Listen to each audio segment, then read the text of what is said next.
your fascination and with words and Mm, their right. roots and their derivatives, Uh-huh. excuse me, and Yeah. how they work together. Uh, What's that? Where's that come? Where do you think that comes from? where does that come from? Yeah. Man, I don't know where it comes from. Or have you been that way your whole, I mean, since you were a kid that you can recall, or um I don't think it's been sometimes quite it's that. hard to pinpoint a thing, but like generally Yeah. I just love the way you dive into words and your understanding of those. I think it's really neat. Yeah. Well, yeah, I appreciate that. Yeah, boy. I'm trying to remember, like, maybe like, the first memory I have of that. Um, Does it I help wa- you? Does it help you? Well, the answer is yes, but yeah. um, like in creating this commerce theory, and prior to that, you spent a lot of energy in your visionary purpose, your metaphysical work. Mhm.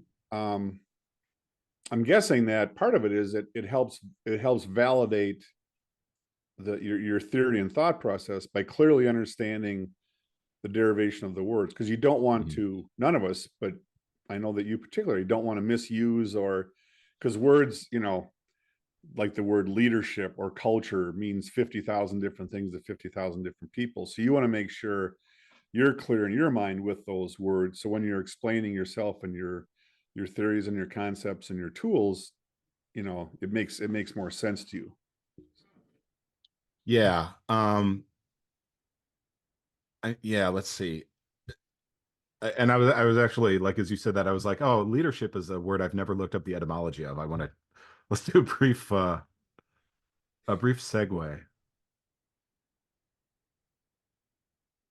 Lead. Um, Old English, ledere, one who leads, one first or most prominent. It's from a noun, laden, which means to guide or conduct. And then ship is a word that means quality. So it's like the quality of guiding, Oh, okay. quality, yeah, quality of conducting. Interesting. I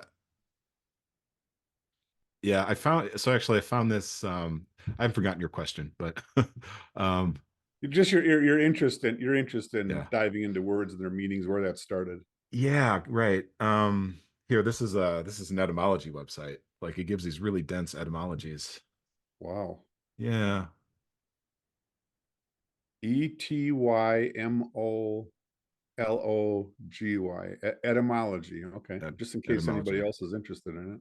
Yeah, no, it's really illuminating. Oh yeah, okay. So let's see. In 2022, I wrote an article called, I think it's Five Ways to Become a Better Writer. And one of them was etymology. I think the first one was etymology. This is actually interesting. We're going to do a meta etymology. You ready? I don't know. It's the etymology of etymology. Oh dear. And I Is know what the my answer laptop going to is. explode? I don't know. We'll see. Take a look. True. True. Yes. That makes So, sense. yeah, I know, right? But it's like, words are about truth? Yeah, absolutely. Yeah. And that was like I discovered that like I said in 2022. Anyway, how did I like become interested in it? So I have to credit my mom, and I wrote this in the dedication to the book that I just wrote. Because like my mom is an incredibly articulate writer, and she helped me to be an articulate writer. She's one of the people who did. And she was like, yeah, it's like there's always the right word you can find. It's like humans are funny like that. Like we have all these words and there's all these experiences that we've labeled. And so it's like somewhere out there, someone has labeled whatever you're trying to articulate. Yeah, Um, yeah. yeah, but it's like, it's like if you think about how long humans have been using language and just how many societies and cultures those have come through. Let me show you something else. This is also something that I put quickly in my presentation. It's like show and tell day on I Russian punk know culture. the whole presentation was like this. Yeah, maybe we might have to do a video one for this one, but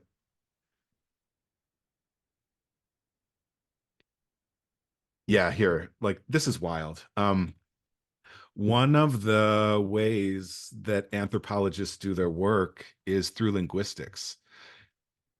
So it is, they study languages over time. And this, it's like languages have been broken into a bunch of broad families. And everything that's colored on this map belongs to one family. It's called the Indo-European family.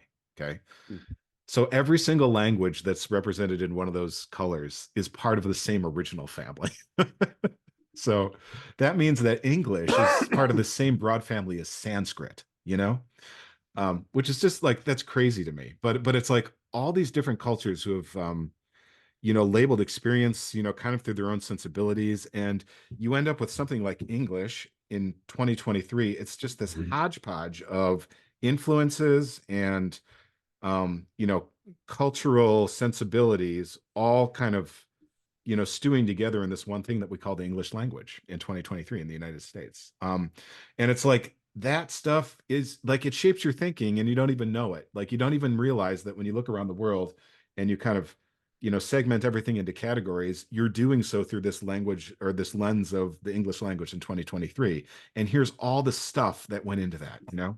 So that's why I think it's interesting. And it's like, the roots that make these things is like they go back thousands of years to when people in the ancient world were describing, like labeling their experiences. That's fascinating. Yeah. So I think that's why. Yeah. Okay. So anyway. Well, and that's part of why our cultures are so messy too, because we Yeah, come from so many different origins or whatever the case might be. it's true. Yeah. It's uh what time did we start today? Was it 10? Yeah. Wow. Okay. It's like quarter to 11 already. Um, No, I know. so So so anyway, ping pong tables in and of themselves I know. Yeah. are not gonna fix your culture. Yeah.